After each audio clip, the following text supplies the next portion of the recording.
Scoundrels. Who are scoundrels? When you begin living in the towns Yahweh your Elohim is giving you, you may hear that scoundrels among you are leading their fellow citizens astray by saying, "Let us go worship other gods, gods you have not known before."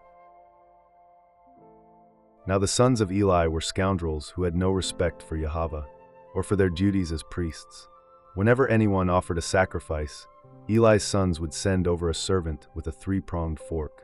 While the meat of the sacrificed animal was still boiling, the servant would stick the fork into the pot and demand that whatever it brought up be given to Eli's sons. All the Israelites who came to worship at Shiloh were treated this way. Sometimes the servant would come even before the animal's fat had been burned on the altar. He would demand raw meat before it had been boiled, so that it could be used for roasting.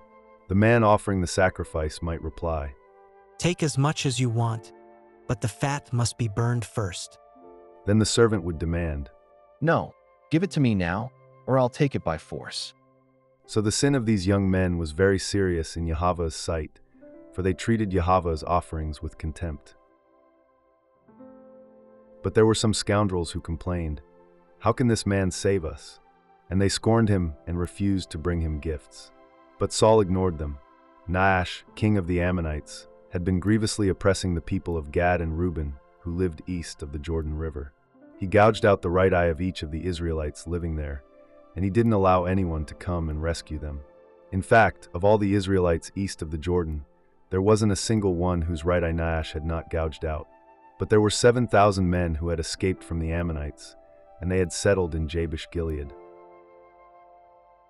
And then seat two scoundrels across from him, who will accuse him of cursing Elohim and the king.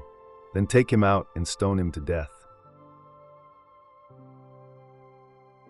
Then the two scoundrels came and sat down across from him, and they accused Naboth before all the people, saying, "He cursed Elohim and the king." So he was dragged outside the town and stoned to death. The smooth tricks of scoundrels are evil. They plot crooked schemes. They lie to convict the poor, even when the cause of the poor is just. Then a whole gang of scoundrels joined him, defying Solomon's son Rehoboam when he was young and inexperienced and could not stand up to them. Scoundrels create trouble. Their words are a destructive blaze.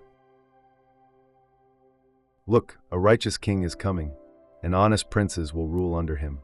In that day unrighteous fools will not be heroes. Scoundrels will not be respected. The judgment of Eli's family.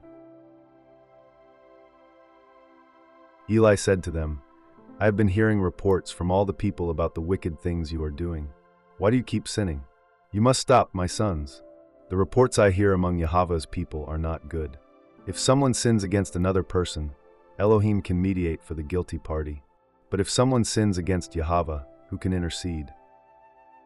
But Eli's sons wouldn't listen to their father, for Yahweh was already planning to put them to death. And Yahweh came and called as before, "Samuel, Samuel." And Samuel replied, "Speak, your servant is listening." Then Yahweh said to Samuel, "I am about to do a shocking thing in Israel. I am going to carry out all my threats against Eli and his family, from beginning to end. I have warned him that judgment is coming upon his family forever, because his sons are blaspheming Elohim, and he hasn't disciplined them. So I have vowed that the sins of Eli and his sons will never be forgiven by sacrifices or offerings.